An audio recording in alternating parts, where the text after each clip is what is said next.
सभी भावी शिक्षक शिक्षिकाओं को नमस्कार साथियों। देखिए, मैंने आपसे कहा था कि मैं एसएसटी का सीटेट को लेकर के एसएसटी पेपर 2 को लेकर के आप सभी के बीच जो है मैराथन वीडियो लेके आना हो। ये वीडियो थोड़ी सी फास्ट होने वाली है। अगर आपको स्लो लगता है तो ठीक है, आप अपनी स्पीड को और बढ़ा लीजिए साथियों।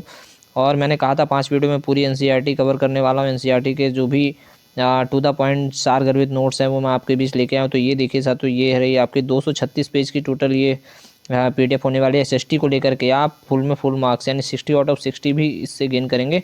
और लास्ट मोमेंट में रिवीजन के लिए काफ़ी हेल्पफुल होने वाला है आप सभी के लिए साथियों। आप देख सकते हैं कितने सारगर्भित तरीके से सचिन सर ने जो है इसको जो है पूरी तरीके से डिजाइन किया साथियों। तो ये मैं पूरी आपको एसएसटी का जो पोर्शन है वो कवर कराने वाला हूँ।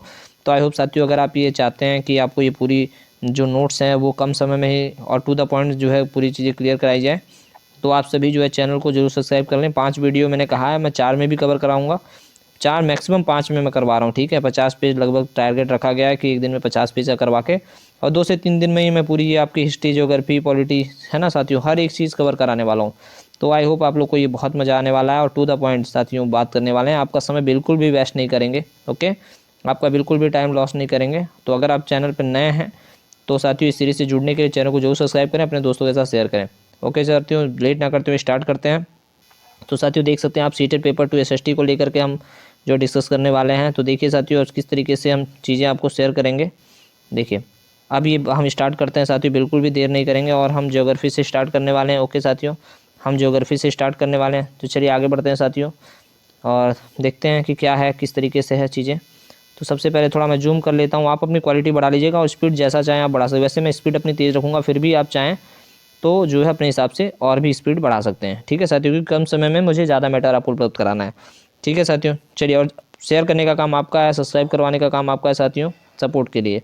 और कमेंट करिए अगर आप पार्ट 2 इसका चाहेंगे कि सर पार्ट 2 जल्द से जल्द उपलब्ध करा दिया जाए, तो मैं बहुत जल्दी जो है वीडियो आपके लिए बनाने वाला हूँ। तो लास्ट तक जरूर देखिए, वीडियो बहुत ही सारगर्भित होने वाली है। चीज़ें देख सकते। खगोलीय पिंड के बारे में बात करते हैं साथियों। सूर्य, चंद्रमा तथा वे सभी वस्तुएं जो रात के समय आसमान में चमकती हैं वो खगोलीय पिंड कहलाती हैं। ओके साथियों, सूर्य, चंद्रमा तथा वे सभी वस्तुएं जो रात के समय में आसमान में चमकती हैं वो खगोलीय पिंड कहलाती हैं। खगोलीय पिंडों को क्या कहते हैं? तारा कहते हैं। सूर्य भी एक तारा है। तारों के विभिन्न समूहों द्वारा जो बनाई गई आकृतियां होती है साथियों, उसको नक्षत्र मंडल कहा जाता है। चीज़ें आपको समझ में आ रही होंगी। स्पीड थोड़ी सी तेज़ हो सकती है साथियों, लेकिन मुझे जो है आपको टू द पॉइंट और कम समय में मैंने आपको रिवाइज पूरी ऑल एनसीईआरटी को रिवीजन कराने का जो आपको मैंने जिम्मा उठाया साथियों, मैं आपके लिए करूँगा। तो निश्चित रूप से आप जो है कमेंट करिएगा किस तरीके से आपको मेरी स्पीड लग रही है और जिस तरीके से आप करवाना चाहते हैं आप जो है ज़रूर कमेंट करिएगा। तो साथियों देखा आपने कि जो तारों के विभिन्न समूहों द्वारा जो आकृति बनती है उसको क्या कहते हैं? नक्षत्र मंडल। ये आपकी रिवीजन के लिए रामबाण साबित होगा साथियों। आप खाली फटाफट से देखते चले जाएं। अर्सा मेजर या फिर बिग बियर इस प्रकार का एक नक्षत्र मंडल है जो है उत्तरी तारा, उत्तर दिशा को बताता है। ध्यान रखिएगा, अर्सा मेजर, मैं चीज़ों को जो इंपॉर्टेंट फैक्ट है उसको रिवाइज कर रहा हूँ साथियों, रिपीट कर रहा हूँ एक बार। वो अर्सा मेजर या फिर बिग बियर जो है इसी प्रकार का एक नक्षत्र मंडल है साथियों। नक्षत्र मंडल आपने समझा, तारों के समूह को जो उत्तरी तारा या उत्तर दिशा को बताता है। तो साथियों आप देख सकते हैं इसे ही जो है पोल स्टार यानी ध्रुव तारा भी कहा जाता है। तो आप देख सकते हैं साथियों कुछ खगोलीय पिंडों में अपना प्रकाश एवं ऊष्मा नहीं होती है। देखिए साथियों, कुछ खगोलीय पिंडों में अपना प्रकाश, खुद की जो है प्रकाश और ऊष्मा नहीं होती है, वे तारों के प्रकाश से ही प्रकाशित होते हैं। ऐसे पिंड क्या कहलाते हैं? ग्रह कहलाते हैं। उपग्रह एक खगोलीय पिंड है जो ग्रहों के चारों ओर उसी प्रकार चक्कर लगाता है जिस प्रकार ग्रह सूर्य के चारों ओर चक्कर लगाते हैं। उपग्रह वैसा खगोलीय पिंड है जो ग्रह के चारों ओर सेम उसी प्रकार से चक्कर लगाता है जिस प्रकार से जो ग्रह होते हैं वो सन के चारों तरफ साथियों चक्कर लगाते हैं। ओके, आई होप ये चीज़ें आपको क्लियर हो रही होंगी, ठीक है। चलिए नेक्स्ट देखते हैं साथियों। आप स्क्रीनशॉट भी लेना चाहें ले सकते हैं और मैंने नोट्स भी वैसे उपलब्ध करा दिए हैं आप सभी को, ठीक है। चैनल पे जाएंगे आप जो है क्रैक स्टेट टेलीग्राम चैनल पे आपको ये नोट्स सारे उपलब्ध करा दिए गए हैं, ठीक है। अब नेक्स्ट आगे देखते हैं। उपग्रह तक हमने देखा साथियों, और अगर आप चाहें तो इसकी साइज़ और मैं इंक्रीज़ कर सकता हूँ, ठीक है। चलिए देखते हैं साथियों नेक्स्ट क्या कह रहा है। देखिए, पौराणिक रोमन कहानियों में सोल सूर्य देवता को कहा जाता था। यह ध्यान रखिएगा, इंपॉर्टेंट चीज़ है साथियों। सोल जो है वो किसको कहा जाता था? रोमन कहानियों में सूर्य देवता को सोल कहा गया है। बहुत इंपॉर्टेंट, स से सूर्य, स से सोल। ओके, सौर शब्द का अर्थ जो होता है वो सूर्य से संबंधित होता है, इसलिए सूर्य परिवार को सौर मंडल कहा गया है। इंपॉर्टेंट फैक्ट है, मैंने कहा टू द पॉइंट बात हो रही है, तो याद रखिएगा सोल जो है सूर्य देवता को कहा गया है साथियों। ओके, सोल जो है किसको कहा गया है? सूर्य देवता को कहा गया है। क्लियर है? थोड़ा सा नीचे आते हैं, चीज़ों को क्लियर करते हैं, ठीक है साथियों। अब देखेंगे आप, सोल जो है सूर्य देवता को आ गया, सौर शब्द जो है सूर्य से संबंधित है, इसलिए सौर परिवार को सौर मंडल कहा गया। अब बात करने वाले हैं आकाश गंगा को लेकर के चीज़ें। ठीक है साथियों, आप देखें आकाशगंगा के बारे में देखते हैं। गैलेक्सी क्या होती हैं? तारों वाले खुले आकाश में एक ओर से दूसरी ओर एक फैली सफ़ेद चौड़ी पट्टी जो एक चमकदार रास्ते की तरह दिखाई देती है, जो लाखों तारों का समूह है, यही पट्टी आकाशगंगा कहलाती है। आप ये देख सकते हैं, ये जो तारों का ढेर सारा समूह है आकाश में, एक ओर से दूसरी ओर जो है चारों तरफ आप देखेंगे ऐसे सफ़ेद कलर की जो पट्टी फैली हुई है, जिसमें लाखों तारों का जो समूह है, इसी को आकाशगंगा कहते हैं साथियों। हमारा सौरमंडल इस आकाशगंगा का एक भाग है। ठीक है, इस प्रकार की लाखों आकाशगंगाएं मिलकर के ब्रह्मांड का निर्माण करती हैं। ऐसे ही लाखों आकाशगंगाएं मिलेंगी तो ब्रह्मांड का निर्माण होगा। आई होप आपको समझ में आ रहा होगा। स्पीड कैसी है आप जरूर कमेंट करके बताएं।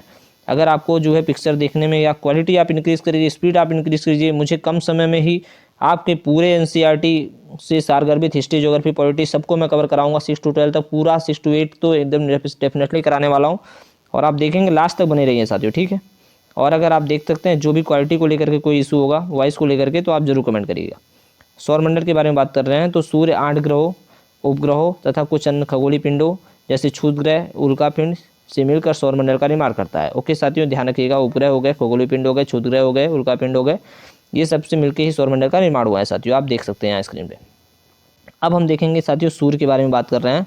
सूर्य क्या होता है, किस तरीके से ये कार्य करता है। देखिए सन के बारे में बात करें, सूर्य सौरमंडल के केंद्र में स्थित होता है साथियों। प्रश्न आता है, सौरमंडल के केंद्र में सूर्य स्थित होता है।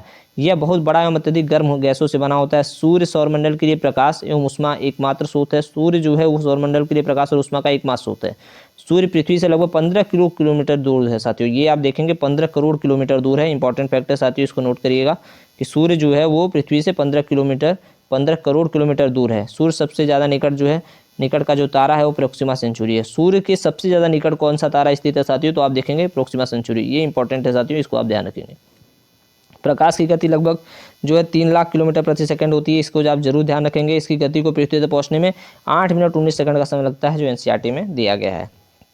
तो आप देख सकते हैं स्पेस से क्या इंपॉर्टेंट फैक्ट मिलेगा, तो वो आप देख सकते हैं कि सूर्य से पृथ्वी की जो दूरी है वो लगभग 15 करोड़ किलोमीटर दूर है साथियों। ये आपके लिए इंपॉर्टेंट होने वाला है। और प्रकाश की गति जो है वो 3 लाख किलोमीटर प्रति सेकंड होने वाली है। ठीक है साथियों, और इसका जो प्रकाश जो पहुंचता है पृथ्वी पे वो 8 मिनट 19 सेकंड का समय लेता है। ये आपके लिए जो है इंपॉर्टेंट होने वाला है। आई होप आपको ये वीडियो काफ़ी अच्छी लग रही होगी, और ज़रूर अपना प्यार सपोर्ट दिखाएं साथियों।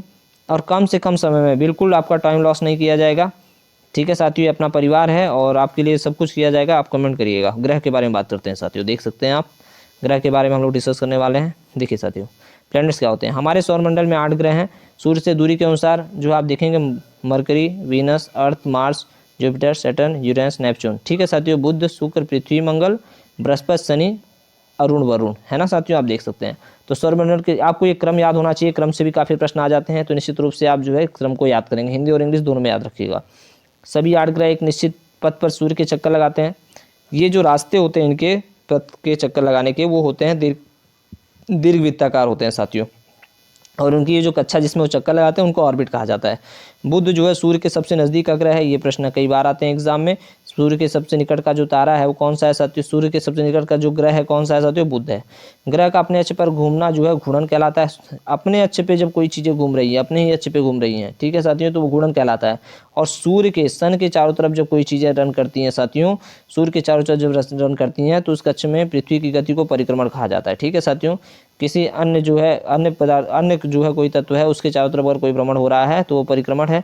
और अपने ही अक्ष पे अगर घूम रही है चीज़ें जो है वो रोटेशन है। और जब सन के चारों तरफ घूम रहे हैं तो वो रिवोल्यूशन है। ओके साथियों, आई होप ये क्लियर होगा। तो आप ये ध्यान रखिए भाई, परिभ्रमण और परिक्रमण से प्रश्न बनने ही बनने हैं। अपने अक्ष पे घूम रहे हो तो घूर्णन की प्रक्रिया है, और किसी के सापेक्ष घूम रहे हो तो परिक्रमण की प्रक्रिया है, यानी रोटेशन और रिवोल्यूशन। आई होप आपको क्लियर हो गया होगा। चलिए भाई नेक्स्ट देखते हैं, खगोलीय पिंड के बारे में देखते हैं साथियों। और इसके आगे आप देखेंगे कि खगोलीय पिंड जो आपके हैं, ठीक है, आप इसको देख सकते हैं। इसमें खगोलीय पिंड में देखिए 2003 UV 313 सीरस तथा प्लूटो बौने ग्रह कहे जाते हैं। खगोलीय पिंड में आप देख सकते हैं कि ये आपके सामने जो है 2003 UV 313 और सीरस, साथ ही साथ प्लूटो जो है बौने ग्रह के रूप में जाने जाते हैं। शुक्र और यूरेनस को छोड़कर सभी ग्रह घड़ी की सुई की विपरीत दिशा में परिभ्रमण करते हैं। इन दोनों ग्रहों की परिभ्रमण की दिशा घड़ी की सुई की दिशा में होती है। देखिए 2 ग्रह ऐसे साथियों, ठीक है, ठीक है।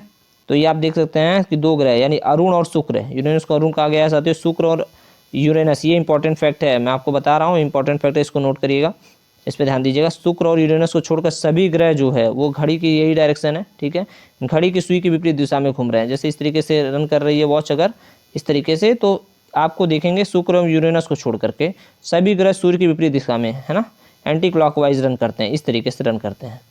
इन दोनों ग्रहों की परिक्रमण की दिशा घड़ी की सुई की दिशा में होती है। सिर्फ और सिर्फ शुक्र और यूरेनस ऐसे ग्रह हैं जो घड़ी की दिशा में यानी वामावर्त दिशा में करते हैं, बाकी यानी कि सभी ग्रह जो है दक्षिणावर्त दिशा में घूर्णन करते हैं। ये ध्यान रखिएगा साथियों, ठीक है। शुक्र और यूरेनस जो है वो जो है घड़ी की दिशा में क्लॉकवाइज, बाकी सभी ग्रह एंटी क्लॉकवाइज घूमते हैं, ठीक है, 6 के 6 ग्रह। अब बुध के बारे में देखिए, बुध के बारे में देख सकते हैं आप, बुध के बारे में बात कर रहे हैं हम लोग। तो आप देखेंगे बुध ग्रह सौर मंडल के 8 ग्रहों में सबसे छोटा ग्रह है। सबसे छोटा ग्रह कौन सा है साथियों? तो बुध है। ये इंपॉर्टेंट फैक्ट है। सबसे छोटा ग्रह कौन सा है? तो वो है आपका जो है बुध है।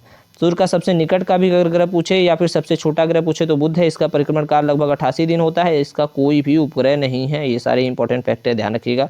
सबसे छोटा ग्रह, सबसे निकटतम ग्रह, 88 दिन का परिक्रमण है और उसके पास कोई उपग्रह नहीं है, ठीक है साथियों। चलिए, आई होप आपको समझ में आ रहा होगा, ठीक है। अब शुक्र के बारे में बात करते हैं।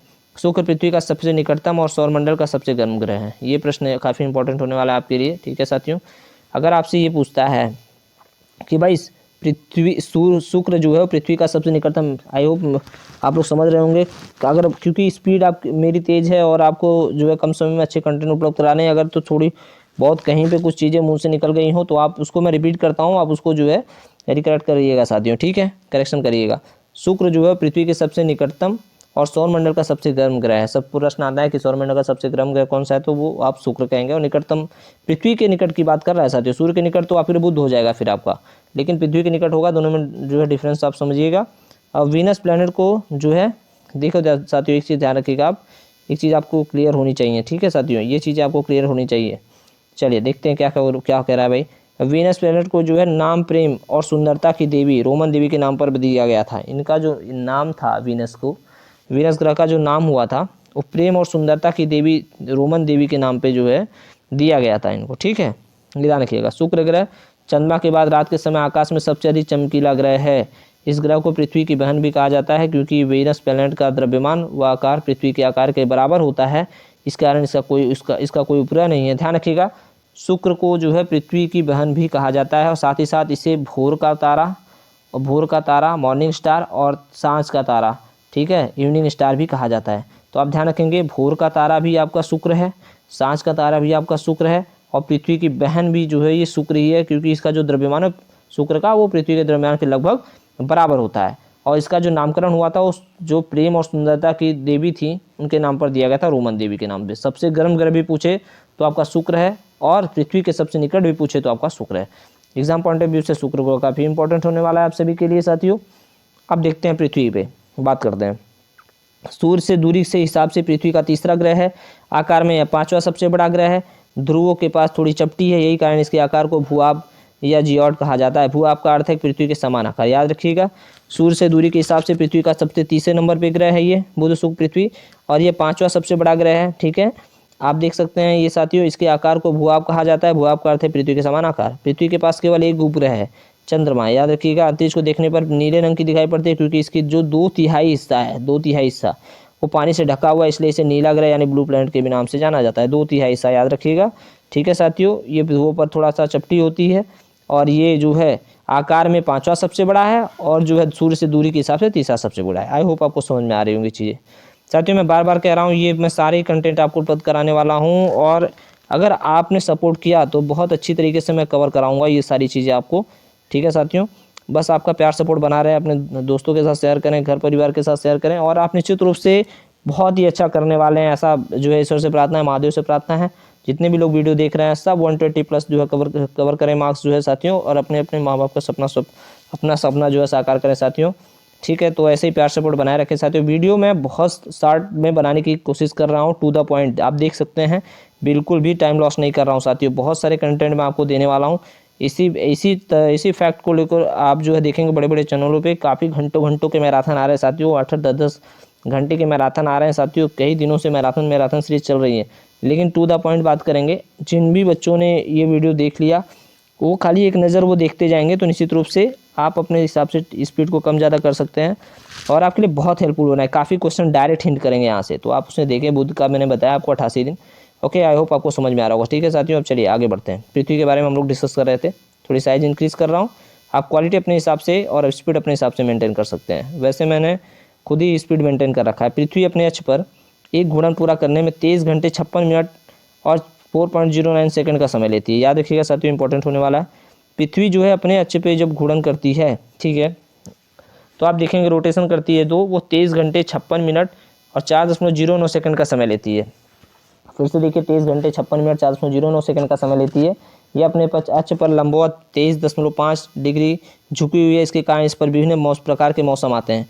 पृथ्वी का अपने अक्ष पे झुके होने के कारण जो है मौसम परिवर्तन की घटना हो रही है। कितना झुकी हुई है? 23.5 यानी 23.5 अंश जो है साथियों वो झुकी हुई है। ध्यान रखिएगा, कहीं कहीं 23.5, कहीं कहीं 23 से 1/2 यानी 23.5 अंश देखने को मिलता है। 23 घंटे 56 मिनट 4.09 सेकंड 23.5 डिग्री जो है झुकी होने के कारण मौसम परिवर्तन होता है। स्पीड थोड़ी सी तेज हो सकती है साथियों। पृथ्वी सूर्य की एक परिक्रमा 365 दिन 6 घंटे 48 मिनट 45.51 सेकंड में पूरा करता है। ठीक है, थोड़ा सा मैं यहाँ से क्लियर कर दूँ तो चीज़ें आपको और स्पष्ट आएंगी।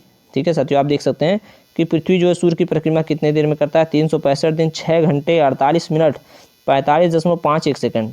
365 दिन 6 घंटे 48 मिनट और 45.51 सेकंड में पूरा करता है। ये चीज़ें आप याद रखिए। 365 दिन 6 घंटे 48 मिनट 45.51 सेकंड और अपने अक्ष पे घूर्णन करता है 23 घंटे 56 मिनट 4.09 सेकंड। 23 घंटे 56 मिनट 4. आई होप आपको समझ में आ रहा होगा। ठीक है साथियों, चलिए आगे बढ़ते हैं। उपसौर के बारे में देखेंगे और अपसौर के बारे में। यहाँ से भी प्रश्न आपको देखने को मिलता है। उपसौर क्या होता है?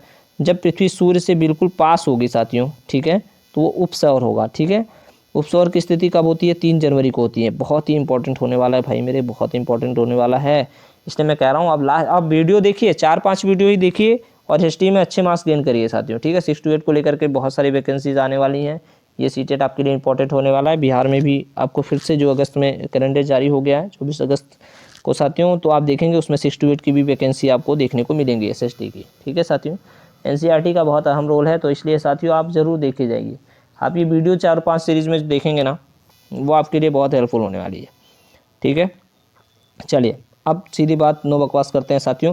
मैंने आपको बताया कि भाई उपसौर की जो स्थिति है जब सूर्य से पृथ्वी एकदम पास स्थित होगी, जब पृथ्वी सूर्य के बिल्कुल पास हो जाती है तो ऐसी स्थिति जो है उपसौर की घटना कहलाती है और ये 3 जनवरी को होता है। ओके, अपसौर में किसी के विपरीत जब पृथ्वी जो है सूर्य से अधिकतम दूरी पे होती है। जब पृथ्वी जो है, जो आपका अर्थ है ना, अर्थ, ये जो है सूर्य से क्या हो जाए? अधिकतम दूरी पे हो जाए, तो ये घटना जो है अपसौर कहलाती है। क्या कहलाती है साथियों? अपसौर कहलाती है। और कब ये होता है? तो 4 जुलाई को होता है। कब होता है साथियों? 4 जुलाई को होता है। Is that clear? और जब जो है ये अर्थ जो है पृथ्वी के एकदम समीप हो जाएगा, ठीक है, तो ये घटना जो है उपसौर हो जाएगी और ये 3 जनवरी की घटना होगी। 3 जनवरी। आप ऐसे याद कर सकते हैं, उपसौर और अपसौर। आप उपसौर और अपसौर याद रख सकते हैं। ठीक है साथियों, ये याद रखेंगे, उपसौर अपसौर। तो पहले उपसौर सबको जो भी आप बोलते हो, उच्चारण करते हो, तो उपसौर ही आपको समझ में आता है। तो पहली घटना 3 और दूसरी घटना 4। अब इसमें याद रखिएगा 3 क्या? तो 3 जनवरी और 4 क्या भाई? तो 4 जुलाई। ओके, उपसौर अपसौर में ये चीज़ें आपको क्लियर रखनी है। ठीक है, 3 जनवरी उपसौर है, 4 जुलाई जो है अपसौर की घटना है। अधिकतम दूरी होगा अपसौर होगा, है ना, और निम्नतम दूरी होगा, नज़दीक होगा, तो वो आपका उपसौर की घटना होगी। Is that clear? Okay, next मंगल पे आते हैं। मंगल पे देखेंगे, सौरमंडल में एक ग्रह दूसरा सबसे छोटा ग्रह है। दूसरा सबसे छोटा ग्रह क्या है? मंगल है। मंगल ग्रह की मिट्टी में लोह ऑक्साइड पाए जाते हैं, जिसके कारण यह रंग लाल रंग का दिखाई देता है। इसी कारण इसे लाल ग्रह भी कहा जाता है। लाल ग्रह कौन है भाई? मंगल है। क्या पाया जाता है? लोह ऑक्साइड पाए जाते हैं और दूसरा सबसे छोटा ग्रह भी मंगल है। मंगल के 2 उपग्रह हैं भैया, फोबोस और डीमोस। ये कई बार आए हैं, फोबोस और डीमोस जो है कई बार पूछे गए हैं। फोबोस डीमोस किसके ग्रह उपग्रह हैं? तो भैया मंगल के 2 उपग्रह हैं। पृथ्वी से नंगी आंखों से देखा जा सकता है। मंगल को पृथ्वी से नंगी आंखों से देखा जा सकता है। फोबोस और डीमोस जिसके 2 उपग्रह हैं साथियों। आई होप आपको समझ में आ गया। दूसरा सबसे छोटा ग्रह है, ये लाल ग्रह के रूप में जाना जाता है। इसमें लोह ऑक्साइड उपस्थित होते हैं। चलिए साथियों, आपको जो है आपके लिए मेहनत हो रहा है साथियों, तो निश्चित रूप से आप लोग बेहतर करेंगे और अपना सपोर्ट बनाए रखेंगे। बृहस्पति ग्रह के बारे में बात करते हैं। बृहस्पति ग्रह आकार में हमारे सौरमंडल का सबसे बड़ा ग्रह है। ओके, ये अपने अक्ष पर सबसे अधिक तेजी से परिक्रमा करने वाला ग्रह है। यह मात्र 9 घंटे 56 मिनट में अपने अक्ष पर घूर्णन पूरा कर लेता है। बृहस्पति ग्रह के 67 उपग्रह हैं। काफ़ी फैक्ट इंपॉर्टेंट है। जैसे शुक्र के बारे में हमने इतने सारे फैक्ट देखे थे, वैसे बृहस्पति ग्रह भी बहुत इंपॉर्टेंट है अपने आप में। तो आप देख सकते हैं सूर्यमंडल का जो है सबसे बड़ा ग्रह सौरमंडल का जो है वो बृहस्पति है। सबसे तेज गति से परिक्रमा भी यही करता है। मात्र 9 घंटे 56 मिनट में जो है अपने अक्ष पे घूर्णन पूरा कंप्लीट कर लेता है। इसके 67 उपग्रह हैं। ठीक है साथियों, 67 उपग्रह हैं। अब आप बात करते हैं शनि के बारे में। शनि ग्रह हमारे सौरमंडल का दूसरा सबसे बड़ा ग्रह है साथियों। ग्रह के चारों ओर वलय है। किस में आपको पूछा जाएगा किसके चारों तरफ वलय पाए जाते हैं? वलय छल्ले पाए जाते हैं। तो शनि के चारों तरफ वलय छल्ले पाए जाते हैं। टाइटन शनि का सबसे बड़ा उपग्रह, सबसे बड़ा उपग्रह कौन सा है शनि का भाई? तो आप देख सकते हैं टाइटन जो है उपग्रह सबसे बड़ा है और शनि के पास 62 उपग्रह पाए जाते हैं। सर्वाधिक उपग्रह वाला जो ग्रह है वो कौन सा है? वो बृहस्पति है 67 उपग्रह के साथ, और शनि के पास जो है 62 उपग्रह पाए जाते हैं, 5 उपग्रह की कमी है साथियों। तो आप देख सकते हैं ये इंपॉर्टेंट है, टाइटन जो है वो शनि ग्रह का है, ठीक है। और आई होप आपको समझ में आ रहा होगा। देखिए मैंने वीडियो बहुत शॉर्ट करने की कोशिश की है साथियों, लेकिन थोड़ा सी वीडियो लंबी हो रही है शायद मैं रिपीट करने की वजह से। लेकिन आप बताइएगा कि किस तरीके में क्या सुझाव देना चाहेंगे आप, किस प्रकार से, क्या मेरा रिपीट करना सही है या एक बार रीडिंग करते हुए आपको जो है चीज़ें स्पष्ट हो जा रही हैं, फिर थोड़ा और कम समय लगेगा। शनि ग्रह की बात करते हैं। शनि ग्रह, सैटर्न प्लैनेट। शनि ग्रह हमारे सौरमंडल का दूसरा सबसे बड़ा ग्रह है। ग्रह के चारों ओर, पहला जो है बृहस्पति है, दूसरा जो है सबसे बड़ा ग्रह वो शनि है। चारों ओर वाले और पाए जाते हैं। टाइटन शनि ग्रह सबसे उपग्रह है जिसके 62 उपग्रह, ये मैंने आपको पहले ही बता दिया। अरुण के बारे में बात करते हैं साथियों। देखिए अरुण के बारे में बात करें, 1 मिनट, अरुण के बारे में बात करते हैं, ठीक है। यूरेनस ग्रह की खोज जो है विलियम हर्चेल ने 1781 में की थी। अरुण ग्रह यानी यूरेनस की जो खोज की थी विलियम हर्चेल ने कब की थी भाई? 1781 में की थी। समझ में आ रही है चीज़ें। इसे लेटा हुआ ग्रह भी कहा जाता है। यूरेनस ग्रह के 27 उपग्रह हैं। आप देख सकते हैं कि यूरेनस ग्रह के जो उपग्रह हैं वो कितने हैं? 27 उपग्रह हैं। विलियम हर्चेल ने 1781 में इसकी खोज की थी। इसे लेटा हुआ ग्रह भी कहा जाता है अरुण को, ठीक है। Is that clear? क्लियर हो गया होगा आपको। विलियम हर्चेल 1781, लेटा हुआ ग्रह, यूरेनस के 27 उपग्रह हैं, ओके। अब वरुण के बारे में देखो। वरुण ग्रह जो है यानी कि नेपच्यून जो है हमारे सौरमंडल का सूर्य से दूरी के अनुसार से सबसे दूर का ग्रह है। अरुण वरुण आपने देखा होगा, मरकरी, वीनस, अर्थ, जुपिटर, सैटर्न, यूरेनस, नेपच्यून। तो आपने देखा जो है बुध, शुक्र, पृथ्वी, मंगल, बृहस्पति, शनि, अरुण वरुण। सबसे दूर का जो ग्रह है वो वरुण है। यह सबसे ठंडा ग्रह भी कहा जाता है। और नेपच्यून ग्रह के 14 उपग्रह हैं। कितने उपग्रह हैं? 14 उपग्रह भी हैं। समझ में आ रही हैं चीज़ें। सबसे ठंडा ग्रह तो वरुण और सब लेटा हुआ ग्रह जो है तो वरुण, ओके। उपग्रह के बारे में बात करते हैं। देखिए उपग्रह, कुछ आकाशीय पिंड अपने ग्रह की परिक्रमा करते हुए सूर्य की परिक्रमा करते हैं। अपने ग्रह की परिक्रमा के कारण उन्हें उपग्रह कहा जाता है। ऐसे जैसे पृथ्वी, चंद्रमा पृथ्वी की परिक्रमा करता है, पृथ्वी का एकमात्र प्राकृतिक उपग्रह है। साथियों आप देख सकते हैं कि कुछ आकाशीय पिंड अपने ग्रह की परिक्रमा करने हेतु सूर्य की परिक्रमा करते हैं। अपने ग्रह की परिक्रमा करने के कारण इन्हें उपग्रह कहते हैं। जिसे चंद्रमा पृथ्वी की परिक्रमा करता है, यह पृथ्वी का एकमात्र प्राकृतिक उपग्रह है, याद रखिएगा चंद्रमा। मानव निर्मित उपग्रह, भारत ने आर्यभट्ट, एजुसेट और ओशनसेट नामक उपग्रह बनाए थे, ध्यान रखिएगा साथियों। और काफ़ी इंपॉर्टेंट चीज़ है ये, ठीक है, ये इंपॉर्टेंट फैक्ट है। मानव निर्मित उपग्रह जो मानव द्वारा निर्मित होता है, भारत ने आर्यभट्ट, एजुसेट और ओशनसेट नामक उपग्रह बनाए हैं। आर्यभट्ट, एजुसेट, ओशनसेट, आर्यभट्ट, एजुसेट, ओशनसेट नामक उपग्रह बनाए गए, मानव निर्मित है साथियों, याद रखिएगा। चंद्रमा के बारे में बात करते हैं। चंद्रमा क्या है भाई? पृथ्वी, हमारी पृथ्वी के पास केवल उपग्रह है जिसका नाम है चंद्रमा। चंद्रमा का जो व्यास जो है पृथ्वी के व्यास का केवल 1/4 है। चंद्रमा का व्यास पृथ्वी के व्यास का केवल 1/4 है। पृथ्वी से चंद्रमा की दूरी लगभग 3,84,000 किलोमीटर है। पृथ्वी से चंद्रमा की दूरी 3,84,000 किलोमीटर हमारी पृथ्वी के सर्वाधिक निकट स्थित आकाशीय पिंड है। चंद्रमा पृथ्वी का एक चक्कर लगभग 27 दिन 7 घंटे 83 मिनट पूरा करता है। चंद्रमा जो है पृथ्वी का एक चक्कर 27 दिन 7 घंटे और 83 मिनट में पूरा करता है। चंद्रमा पृथ्वी का एक चक्कर कितने दिन में पूरा करता है? 27 दिन 7 घंटे और 83 मिनट। नील आर्मस्ट्रांग जो है पहले व्यक्ति थे जिन्होंने 21 जुलाई को 1969, ध्यान रखिएगा साथियों, नील आर्मस्ट्रांग जो है पहले व्यक्ति थे जिन्होंने 21 जुलाई 1970 को सबसे पहले चंद्रमा की सतह पर कदम रखा। सबसे पहले चंद्रमा की सतह पर कदम किसने रखा? तो नील आर्मस्ट्रांग ने रखा था साथियों। कब रखा था? 21 जुलाई 1969 को रखा था साथियों, ठीक है। चंद्रमा का जो है ये डेट याद रखिएगा, 21 जुलाई 1969 इंपॉर्टेंट होने वाला है साथियों, ये इंपॉर्टेंट होने वाला है, ध्यान रखिएगा। नील आर्मस्ट्रांग ऐसे पहले व्यक्ति थे जिन्होंने 21 जुलाई 1969 को सबसे पहले चंद्रमा की सतह पर रखा। चंद्रमा का अपना कोई प्रकाश नहीं होता, यह सूर्य के प्रकाश से प्रकाशित होता है। सूर्य के प्रकाश को परावर्तित करता है जो हमारी पृथ्वी पर लगभग 1.25 सेकंड में पहुंचता है। इस प्रकाश को चांदनी मूनलाइट कहा जाता है। हमारी पृथ्वी पर लगभग 1.25 सेकंड में पहुंच जाता है। इस प्रकार की चांदनी जो है, इस प्रकार को चांदनी यानी मूनलाइट कहा जाता है। ओके साथियों, चलिए आगे बढ़ते हैं। माफी चाहेंगे, बीच बीच में थोड़ी डिस्टर्बेंस क्रिएट हो रही है। शुद्ध देखते हैं।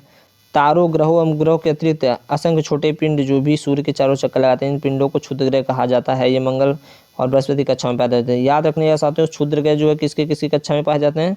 तो मंगल एवं बृहस्पति की कक्षा में क्षुद्र ग्रह पाए जाते हैं। बाकी चीज़ें तो खाली जो है चीज़ें वो स्पष्ट हैं आपको, ठीक है। चलिए उल्का पिंड के बारे में बात करते हैं। उल्का पिंड देखिए, उल्का पिंड साथियों भले ही वीडियो थोड़ी लंबी हो जाए, लेकिन मेरा टारगेट ये है कि 50 पेज कम से कम मैं आपका रिवाइज करा दूँ। ओके, और कम समय में, समय कम बचा हुआ है, 4 से 5 वीडियो में 50-50 पेज कवर करा के ये चीज़ें कवर कर दूँ। उल्कापिंड के बारे में देखिए, सूर्य के चारों ओर चक्कर लगाने वाले पत्थरों के छोटे छोटे टुकड़ों को उल्कापिंड, सूर्य के चारों ओर चक्कर लगाने वाले छोटे छोटे पत्थरों को उल्कापिंड कहते हैं। कभी कभी ये उल्कापिंड पृथ्वी के इतने नजदीक आ जाते हैं कि इनकी प्रवृत्ति जो है पृथ्वी पर गिरने की हो जाती है। इस प्रक्रिया के दौरान वायु के साथ घर्षण होने के कारण ये गर्म होकर जल जाते हैं। इन्हें ही टूटता हुआ तारा कहा जाता है। ध्यान रखिएगा, इस प्रक्रिया के दौरान वायु के साथ घर्षण होने के कारण ये गर्म होकर जल जाते हैं। इन्हें ही टूटता हुआ तारा भी कहते हैं। आप देख सकते हैं स्क्रीन पे। और अब आते हैं पुच्छल तारे पे। ठीक है, पुच्छल तारा देखिए क्या होता है। तो आपने देखा भाई, पुच्छल तारे के बारे में बात हो रही है। पुच्छल तारे में आप देखेंगे, पुच्छल तारा अथवा धूमकेतु चट्टानें बर्फ, धूल और गैस के बने आकाशीय पिंड होते हैं।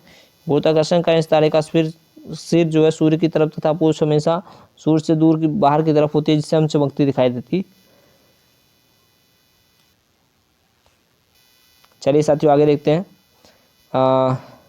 देखिए कुइपर बेल्ट क्या होता है। कुइपर बेल्ट देखेंगे, यह नेपच्यून पुच्छल तारा हो गया साथियों। ये नेपच्यून के पार सौरमंडल के आखिरी सिरों पर एक तस्तरी के आकार की विशाल पट्टी होती है। एक तस्तरी के आकार की जो विशाल पट्टी होती है, इसमें असंख्य खगोलीय पिंड उपस्थित हैं, जिनमें कई बर्फ से बने हैं। धूमकेतु इसी क्षेत्र में आते हैं, है ना। प्लूटो भी इसी मेखला में स्थित है। प्लूटो जो है वो किस मेखला में है, तो कुइपर मेखला में प्लूटो भी पाया जाता है साथियों। सारे खगोलीय पिंड, असंख्य खगोलीय पिंड उपस्थित हैं, जिनमें से कई बर्फ से बने हैं। धूमकेतु इसी क्षेत्र में पाए जाते हैं, और इसी प्लूटो की भी इसी मेखला में स्थित है। प्लूटो भी इसी मेखला में स्थित है। ठीक है, चलिए भाई आगे आते हैं। सूर्य ग्रहण और चंद्रग्रहण की स्थिति को लेकर के इंपॉर्टेंट प्रश्न होने वाला है आप लोगों के लिए। ठीक है, यहाँ से एक प्रश्न बनने ही बनने हैं। सूर्य ग्रहण चंद्रग्रहण क्या होता है। सूर्य ग्रहण, जब सूर्य और पृथ्वी के बीच में चंद्रमा आ जाए, जब सूर्य और पृथ्वी के बीच में चंद्रमा आ जाता है तो इस स्थिति को युति कहते हैं। याद रखिएगा भाई, ये इंपॉर्टेंट होने वाला है आप सभी के लिए। ठीक है, क्या, जब सूर्य और पृथ्वी के बीच में, साथियों यहाँ पे आपका सन है, ठीक है, यहाँ पे आपका पृथ्वी है। अब सन और इस अर्थ के बीच में जब चंद्रमा आ जाए, क्या आ जाए साथियों, चंद्रमा आ जाए, ठीक है, तो इस स्थिति को क्या कहा जाता है, इस स्थिति को युति कहा जाता है। युति समझ में आ रहा है। इस स्थिति को क्या कहा जाता है, युति। कौन सी स्थिति को, जब सूर्य और चंद्रमा के बीच में, ठीक है, सूर्य और पृथ्वी के बीच में रहेगा साथियों, माफ करिएगा, सूर्य और पृथ्वी के बीच में जब चंद्रमा आ जाता है तो इस स्थिति को युति कहा जाता है। कंजंक्शन, यह अमावस्या को होता है भाई। कब होता है ये, अमावस्या को होता है। ठीक है, ध्यान रखिएगा। इस स्थिति में चंद्रमा की जो छाया पृथ्वी पर पड़ती है, जिसे सूर्य ग्रहण कहा जाता है। क्या कहा जाता है साथियों, सूर्य ग्रहण कहा जाता है। अब चंद्र ग्रहण के बारे में बात करेंगे। देखिए साथियों, चंद्र ग्रहण क्या है, इसी ये 1 मिनट बेटा। चंद्र ग्रहण साथियों देखेंगे आप, चंद्र ग्रहण क्या है, तो आपने देखा चंद्र ग्रहण इसी प्रकार जब सूर्य और चंद्रमा के बीच पृथ्वी आ जाती है, जब सूर्य और चंद्रमा के बीच में, ठीक है साथियों, जब सूर्य और चंद्रमा के बीच में कौन आ जाता है, पृथ्वी आ जाती है, तो यह जो घटना है वो आपकी चंद्र ग्रहण की घटना हो जाती है। देखिए सूर्य ग्रहण अमावस्या को होता है, चंद्र ग्रहण पूर्णिमा को होता है। इसलिए पृथ्वी की छाया जो है चंद्रमा पर पड़ती है, जिसे चंद्र ग्रहण कहते हैं। ठीक है, चलिए आगे नेक्स्ट देखते हैं साथियों, ग्लोब के बारे में। देखिए साथियों, समय थोड़ा सा जो है तेज़ी से निकल रहा है, लेकिन फिर भी जो है आपको हर तरीके से प्रयास किया जा रहा है अच्छे से कवर कराया जाए, जिससे फिर आपको कोई प्रॉब्लम ना होने पाए। ठीक है, तो कैसा लग रहा है आप बताते रहिए साथियों। 1 मिनट साथियों बस। हाँ साथियों, देखेंगे हम ग्लोब के बारे में बात कर रहे थे। तो ग्लोब में आप देखेंगे कि काल्पनिक रेखा जो होती है, अब यहाँ से ध्यान से समझिएगा साथियों, ये भी इंपॉर्टेंट फैक्ट है। तो काल्पनिक रेखा जब जो ग्लोब को 2 बराबर भागों में बांटती है, ठीक है, ग्लोब क्या है, ऐसी काल्पनिक रेखा है जो ग्लोब को 2 बराबर भागों में बांटती है। आप देखेंगे कि विषुवत वृत्त कहा जाता है। किसे विषुवत वृत्त कहा जाता है, मान लीजिए ये ग्लोब है, आपको उसको 2 बराबर भागों में बांट रही है, अगर ऐसी काल्पनिक रेखा है जो ग्लोब को 2 बराबर भागों में बांटती है, उसे क्या कहते हैं, विषुवत वृत्त कहते हैं। इक्वेटर कहा जाता है। पृथ्वी के उत्तर में स्थित आधे भाग को उत्तरी गोलार्ध, ये जो ऊपर वाला हिस्सा है उत्तर दिशा की तरफ, ये आपका जो है आप देखेंगे कि उत्तरी गोलार्ध कहा जाता है। और जो नीचे दक्षिण की तरफ जो हिस्सा बाकी है, दक्षिण वाले आधे भाग को क्या कहा जाता है साथियों, वो कहा जाता है आपका दक्षिणी गोलार्ध कहा जाता है। ठीक है, उसके बाद कह रहा है कि विषुवत वृत्त के बारे में बात करते हैं। तो विषुवत वृत्त जो होता है साथियों, वो ध्रुवों तक स्थित सभी समांतर वृत्तों को अक्षांश समांतर रेखाएं कहते हैं। अक्षांश से मापा जाता है, इसमें ध्यान से रखिएगा। थोड़ी सी चीज़ एक बार मैं और स्पष्ट कर दूँ साथियों। विषुवत वृत्त जो होता है, विषुवत वृत्त के बारे में बात कर रहे हैं। इक्वेटर जो होता है वो विषुवत वृत्त ध्रुवों तक स्थित सभी समांतर वृत्तों को अक्षांश समांतर रेखाएं कहा जाता है। अक्षांश को अंश में यानी डिग्री में मापा जाता है। ठीक है, अब ये इंपॉर्टेंट फैक्ट होने वाले हैं। चलिए भाई स्क्रीनशॉट लेते रहिए आप लोग, ठीक है, और ये काफ़ी इंपॉर्टेंट होने वाला है। यहाँ से डायरेक्ट हिंट करेंगे प्रश्न एग्जाम में, टू द पॉइंट आएंगे। उत्तरी गोलार्ध में कर्क रेखा जो है 23.5 अंश, उत्तरी गोलार्ध में ऊपर की तरफ 23.5 अंश जो है उत्तरी गोलार्ध रेखा को जो है क्या कहा जाता है, कर 23.5 अंश। उत्तर में 23.5 अंश अक्षांश रेखा को जो है कर्क रेखा कहा जाता है, और दक्षिण में 23.5 अंश कर्क 23.5 अंश दक्षिणी गोलार्ध में जो है 23.5 अंश जो रेखा होती है उसको मकर रेखा कहा जाता है। उत्तर में 23.5 रहेगा तो कर्क होगा, दक्षिण में 23.5 रहेगा साथियों तो मकर होगा। याद रखिएगा, उत्तरी गोलार्ध में जो है 23.5 तो कर्क हो गया, और दक्षिणी गोलार्ध में अगर 23.5 हुआ तो वो मकर हो गया। विषुवत 66 अंश उत्तर में उत्तर ध्रुवित होता है, जिसे आर्कटिक सर्कल कहा जाता है। और अगर आप दक्षिणी गोलार्ध में आएंगे विषुवत रेखा के 66 दक्षिण में आएंगे तो दक्षिणी ध्रुव, उत्तर में रहेंगे तो उत्तरी ध्रुववृत्त, या फिर दक्षिण में दक्षिणी ध्रुववृत्त कहा जाता है। लेकिन जो प्रश्न आता है साथियों ध्यान रखिएगा, प्रश्न हमेशा जो आते हैं वो आर्कटिक और अंटार्कटिक से करके आते हैं। तो 66 उत्तर दिशा में आर्कटिक आएगा, 66 दक्षिण दिशा में अंटार्कटिक आएगा। आई होप समझ में आ रहा है। 23.5 अंश उत्तर में कर्क रेखा, 23.5 अंश दक्षिण में मकर रेखा, 66 उत्तर में जो है आर्कटिक सर्कल, और 66 अंश दक्षिण में अंटार्कटिक सर्कल। आई होप आपको समझ में आ गई चीज़ें। अब टाइम जोन के बारे में बात करने वाले हैं। तो पृथ्वी के ताप कटिबंध के बारे में बात कर रहे हैं। तो कर्क रेखा एवं मकर रेखा के बीच के सभी अक्षांशों पर सूर्य वर्ष में एक बार दोपहर में सिर से ठीक ऊपर होता है, इसलिए क्षेत्र में सबसे अधिक ऊष्मा प्राप्त होती है। इसी कारण इसे उष्ण कटिबंध यानी टोराइड जोन कहा जाता है, टोरिड जोन कहा जाता है। ठीक है साथियों, तो आप ध्यान रखेंगे कि कर्क रेखा और मकर रेखा के बीच के सभी अक्षांशों पर सूर्य वर्ष में एक बार दोपहर में सिर के ठीक ऊपर होता है, इसलिए इस क्षेत्र को सबसे अधिक ऊष्मा प्राप्त होती है। इसे उष्ण कटिबंध भी कहा जाता है। ठीक है, heat zones of the earth. ठीक है, आई होप आपको समझ में आ रहा होगा। चलिए नेक्स्ट देखते हैं। ठीक है, नेक्स्ट क्या कह रहा है भाई। हाँ, वीडियो थोड़ी सी लंबी होगी साथियों, लेकिन प्रयास यही है कि 5 वीडियो में सारे ही आपके पूरे एनसीईआरटी कवर कर दी जाए टू द पॉइंट। कर्क रेखा तथा मकर रेखा के बाद किसी भी अक्षांश पर दोपहर का सूर्य कभी भी सिर के ऊपर नहीं होता। ध्यान रखिएगा, कर्क और मकर को छोड़ करके किसी भी अक्षांश पर दोपहर का सूर्य कभी भी सिर के ऊपर नहीं होता। ध्रुव की तरफ सूर्य की किरणें तिरछी हो जाती हैं। याद रखिएगा, ध्रुव की तरफ जब आएंगी चीज़ें, जब ध्रुव की तरफ हम पहुंचेंगे तो सूर्य की किरणें जो होंगी वो क्या हो जाएंगी, तिरछी हो जाएंगी साथियों। क्या हो जाएंगी, तिरछी हो जाती हैं। इस प्रकार उत्तरी गोलार्ध में कर्क रेखा एवं उत्तरी गोलार्ध में कर्क रेखा एवं ध्रुववृत्त तथा दक्षिणी गोलार्ध में मकर रेखा एवं दक्षिणी ध्रुववृत्त यानी आर्कटिक, उत्तरी गोलार्ध में आर्कटिक और दक्षिणी गोलार्ध में अंटार्कटिक के बीच वाले क्षेत्र का जो तापमान है वो मध्यम रहता है, इसलिए इन्हें शीतोष्ण कटिबंध कहा जाता है। ठीक है साथियों, आप जो है चीज़ें देख सकते हैं। उत्तरी गोलार्ध में उत्तरी ध्रुववृत्त एवं उत्तरी ध्रुव और दक्षिणी गोलार्ध में दक्षिणी ध्रुववृत्त एवं दक्षिणी ध्रुव के बीच ठंड में के क्षेत्र में ठंड बहुत होती है, क्योंकि यहाँ सूर्य क्षितिज यानी क्षितिज से ऊपर नहीं आ पाती है, इसलिए इसे शीत कटिबंध कहा जाता है। देख सकते हैं आप, एक बार फिर से मैं चीज़ों को स्पष्ट कर दूँ तो आप देखेंगे भाई कि उत्तरी गोलार्ध में, ठीक है साथियों, आप उत्तरी गोलार्ध में जो है आर्कटिक वृत्त और दक्षिणी गोलार्ध में अंटार्कटिक वृत्त में दक्षिणी ध्रुव के बीच के क्षेत्र में ठंड बहुत होती है, क्योंकि यहाँ सूर्य क्षितिज से ज़्यादा ऊपर नहीं हो पाता, इसलिए इसे शीत कटिबंध कहा जाता है। ठीक है, फ्रीज जोन जिसे कहा जाता है। आप देखते हैं टोंगा द्वीप के बारे में देखते हैं साथियों। टोंगा द्वीप क्या होता है, ठीक है, तो टोंगा द्वीप के बारे में आप देखेंगे आइसलैंड के बारे में। तो टोंगा द्वीप एवं हिंद महासागर में स्थित मॉरिशस द्वीप एक ही अक्षांश पर स्थित होता है। टोंगा द्वीप एवं हिंद महासागर में एक है मॉरिशस द्वीप। टोंगा द्वीप जो है साथियों आइसलैंड और हिंद महासागर में स्थित मॉरिशस द्वीप जो है 1 मिनट साथियों, आप देख सकते हैं टोंगा द्वीप एवं वेट थोड़ा सा चेक कर लें कहाँ पे, हाँ ठीक है, आप देख सकते हैं कि टोंगा द्वीप एवं हिंद महासागर में एक मॉरिशस द्वीप है जो एक ही अक्षांश पे 20 डिग्री दक्षिण पर स्थित है। ध्यान रखिएगा साथियों, दक्षिणी गोलार्ध में। तो याद रखिए, इंपॉर्टेंट फैक्ट होने वाला है, टोंगा द्वीप और हिंद महासागर में स्थित मॉरिशस द्वीप जो है वो एक ही अक्षांश पे 20 डिग्री पर जो है दक्षिणी गोलार्ध में स्थित है, टोंगा और मॉरिशस द्वीप। नेक्स्ट देखते हैं क्या हो रहा है। नेक्स्ट जो पॉइंट हमारा यामोत्तर एवं ध्रुववृत्त के बारे में बात करते हैं। ठीक है साथियों, मेरिडियन के बारे में। तो पृथ्वी के उत्तरी एवं दक्षिणी ध्रुव को मिलाने वाली, उत्तरी और दक्षिणी ध्रुव को मिलाने वाली उत्तर दक्षिण दिशा में खींची गई, उत्तर दक्षिण दिशा में खींची गई ये काल्पनिक रेखाओं को यामोत्तर रेखा कहा जाता है या ध्रुववृत्त कहा जाता है। ठीक है साथियों, उत्तरी एवं दक्षिणी ध्रुव को मिलाने वाली उत्तर और दक्षिण दिशा में खींची गई काल्पनिक रेखाओं को यामोत्तर रेखा कहा जाता है या ध्रुववृत्त कहा जाता है। लंदन के निकट स्थित ग्रीनविच से जाने वाली यामोत्तर को प्रधान यामोत्तर रेखा कहा जाता है। इसका मान 0 डिग्री देशांतर या लॉन्गिट्यूड तथा यहाँ से हम 180 पूर्व या 180 पश्चिम तक गणना कर सकते हैं। प्रमुख यामोत्तर तथा 180 अंश समयोत्तर मिलाकर पृथ्वी को 2 समान भागों में बांटा गया, पूर्वी गोलार्ध एवं पश्चिमी गोलार्ध। ये इंपॉर्टेंट होने वाला है आपके लिए, इस पर आप जो है चीज़ें कवर करेंगे अच्छे से। ठीक है साथियों, इसको मैं रिपीट नहीं कर रहा हूँ, आप देख सकते हैं जो पृथ्वी को 2 बराबर भागों में बांटे उत्तरी और दक्षिणी में, उसे यामोत्तर एवं ध्रुववृत्त कहा जाता है। जो लंदन के निकट ग्रीनविच नामक जगह से जो है गुजरती है। ठीक है, यामोत्तर को प्रधान यामोत्तर रेखा कहा जाता है। इसका मान 0 डिग्री अक्षांश के आसपास होता है।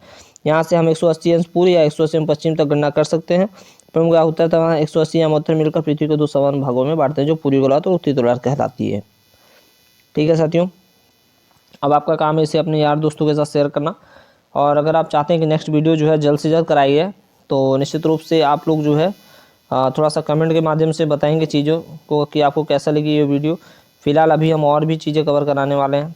थोड़ी सी वीडियो लॉन्ग होगी, लेकिन साथियों करना भी ज़रूरी है, एग्ज़ाम सर पे है। ठीक है, तो जो है धैर्य बनाए रखें, अंत तक जो है वीडियो को देखें।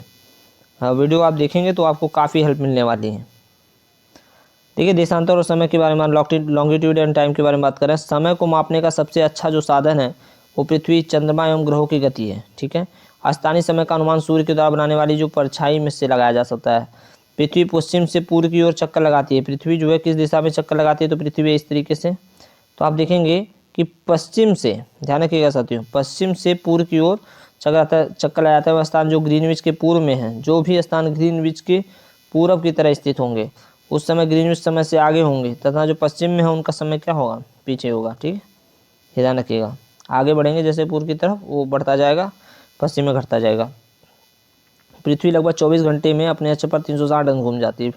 24 घंटे में 360 अंश घूम जाती है, अर्थात वो 1 घंटे में 15 डिग्री, 4 मिनट में 1 डिग्री घूमती है। इस प्रकार जब ग्रीनविच में दोपहर के 12 बजते हैं, तब ग्रीनविच में 15 डिग्री पूर्व ईस्ट में समय 15 × 4 यानी 60 मिनट, अर्थात ग्रीनविच के समय में 1 घंटा आगे होगा, अर्थात वहाँ दोपहर का 1 बजा होगा। लेकिन ग्रीनविच से 15 डिग्री पश्चिम की दिशा में अगर हम जाते हैं, ग्रीनविच समय से 1 घंटा पीछे होगा, यानी वह सुबह के 11 बजे होंगे। इस प्रकार जब ग्रीनविच पर दोपहर के 12 बजे होंगे, तो उस समय 180 अंश पर मध्यरात्रि होगी। इसको आप एक बार ध्यान रखिएगा। फैक्ट क्या समझना है तो याद रखिएगा, 24 घंटे में 360 डिग्री पृथ्वी जो है घूम रही है। जब 24 में 360 होगा भाई, तो निश्चित रूप से 1 घंटे में कितना हुआ, तो 1 घंटे में जो है 15 ही तो होने वाला है। तो ध्यान रखिएगा ये सारी चीज़ें। आप 360 में 24 से भाग देंगे तो आपको 1 घंटे का पता चल जाएगा। 15 डिग्री हुआ तो 1 घंटे में 15 डिग्री हुआ, यानी कि 60 मिनट में 15 डिग्री, तो 4 मिनट में 1 डिग्री हुआ कि नहीं हुआ, बिल्कुल होगा। ठीक है, आगे देखते हैं। किसी भी स्थान पर जब सूर्य आकाश में अपने उच्चतम बिंदु पर होता है, तो दोपहर में उस समय घड़ी में दिन के 12 बजे जाते हैं। इस प्रकार घड़ी के द्वारा दिखाया गया उस समय का स्थान स्थानीय समय लोकल टाइम कहलाता है। भारत ग्रीनविच के पूर्व 82 डिग्री 30 मिनट पूर्व में स्थित, तथा यहाँ का समय ग्रीनविच समय से 5 घंटा 30 मिनट आगे। इसलिए जब लंदन में दोपहर के 12 बजे होंगे, तब भारत में शाम के 7:30 बजे होंगे। ये ध्यान रखिएगा, यहाँ का जो समय है वो 5 घंटा 30 मिनट जो है वो आगे चलता है ग्रीनविच से। भारत ग्रीनविच के पूर्व 82.5 दिन पूर्व में स्थित है। ठीक है, चलिए आगे बढ़ते हैं। पृथ्वी की गतियों के बारे में बात करते हैं। ठीक है, चलिए देखते हैं साथियों, 1 मिनट। देखिए साथियों, पृथ्वी की गति के बारे में बात कर रहे हैं हम लोग। ठीक है, पृथ्वी की गतियों के बारे में बात कर रहे हैं। तो पृथ्वी का जो है अपने अक्ष पर, 1 मिनट साथियों, पृथ्वी का अपने अक्ष पर घूमना जो है घूर्णन कहलाता है। मैंने आपको पहले ही बताया था रोटेशन और रिवोल्यूशन क्या होता है। पृथ्वी का अपने अक्ष पर घूमना जो है वो क्या कहलाता है, वो घूर्णन कहलाता है। और सूर्य के चारों तरफ कोई चीज़ स्थिर जब घूमेगी तो परिक्रमण यानी रिवोल्यूशन कहलाता है। अपने अक्ष पे घूमना घूर्णन है, और सूर्य के सापेक्ष घूमना है साथियों, तो वो आपका जो है वो परिक्रमण है। यानी कि क्या, रोटेशन और रिवोल्यूशन से प्रश्न एक आने ही आने हैं। अपने अक्ष पे घूम रहा है तो घूर्णन है, और अगर सूर्य के चारों ओर स्थित कक्षा से पृथ्वी की गति को है तो परिक्रमण है। पृथ्वी का अक्ष एक काल्पनिक रेखा है जो इसके कक्षीय सतह से 66.5 अंश झुके होने के कारण है। वह समतल जो कक्षा के द्वारा बनाया जाता है उसे कक्षीय समतल यानी ऑर्बिटल प्लेन कहा जाता है। ग्लोब पर वह वृत्त जो दिन तथा रात व्यतीत करता है उसे प्रदीप्त वृत्त कहा जाता है, सर्कल ऑफ इल्यूमिनेशन कहा जाता है। ध्यान रखिएगा, प्रदीप्त वृत्त से जरूर प्रश्न आपको देखने को मिलता है। ठीक है, कई एग्जामों में जो है प्रश्न आए हैं।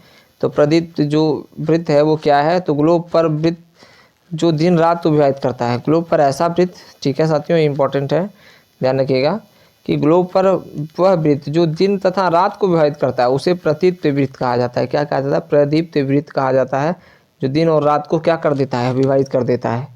ठीक है साथियों, चलिए आगे देखते हैं। पृथ्वी का 1 वर्ष या 365 दिन। ठीक है, आप देख सकते हैं पृथ्वी का 1 वर्ष या 365 दिन और 6 घंटे में सूर्य का एक चक्कर लगाती है। पृथ्वी 1 वर्ष या 365 दिन 6 घंटे में सूर्य का एक चक्कर लगाती है। हम लोग 1 वर्ष 365 दिन का बनाते हैं तथा 6 घंटे को इसमें नहीं जोड़ते हैं। ठीक है, 365 दिन 6 घंटे में, ये 6 घंटे 4 साल में 24 घंटे हो जाते हैं। अर्थात एक दिन तो एक दिन फरवरी के महीने में जोड़ दिया जाता है, जिस कारण फरवरी के महीने में प्रत्येक चौथे वर्ष एक दिन बढ़ जाता है, प्रत्येक चौथे वर्ष में बढ़ जाता है और वो महीना 29 दिन का हो जाता है, जिसे लीप ईयर कहा जाता है। लीप ईयर में फरवरी 29 का होगा। ठीक है, ठीक है, चलिए आगे देखते हैं, ऋतुओं के बारे में बात करते हैं। ऋतुओं में देखेंगे किस तरीके से हो रही हैं चीज़ें। तो ऋतुओं में परिवर्तन सूर्य के चारों ओर पृथ्वी की स्थिति में परिवर्तन के कारण होता है।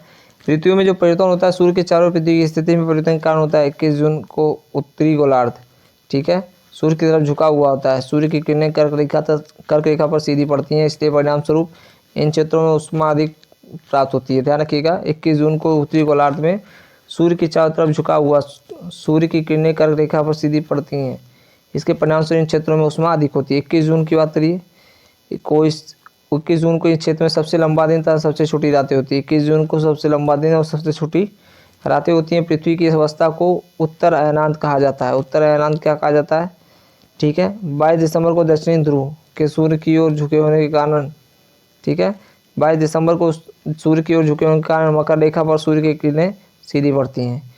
उत्तरी गोलार्ध, ध्यान से देखिएगा साथियों, उत्तरी गोलार्ध की बात कर रहे हैं, या ऐसे समझिए।